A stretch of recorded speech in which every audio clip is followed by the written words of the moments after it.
So my name's James Noble. I'm an orthodontist practicing in Toronto, Canada.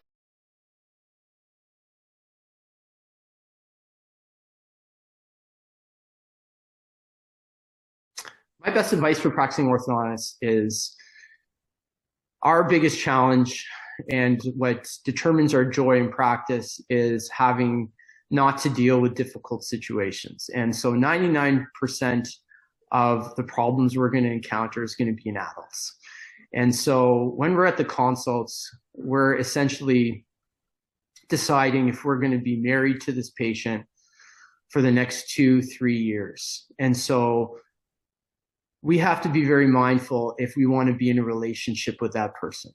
And so if there's any hint that and it's hard sometimes, we're just meeting the person for the first time. I like to spend time at the consultation to get to know them. And I'm very hesitant in terms of starting adults. So I'm interviewing them just as much as they're interviewing me.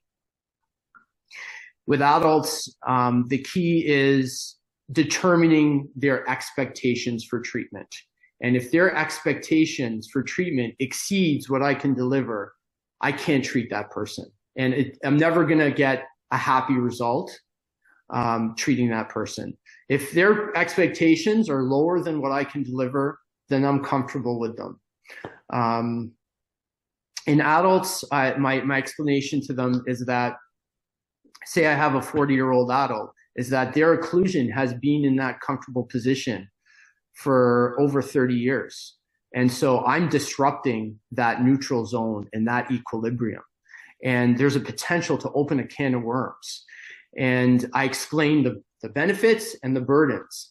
And if the burden exceeds the benefit, then we really shouldn't do treatment. And so, it's talking to them and explaining and being honest with them. And sometimes you have to come out and say, I don't think it's going to be a good relationship for us. And I don't think it's going to work out. And it may be initially very awkward, very uncomfortable, but in the long run, you're doing yourself and the patient a favor by not starting this treatment. Kids are pretty easy. They come in, we treat them. We have joy in treating them. But the adults are the tricky ones. So be very careful with the adults that present to you.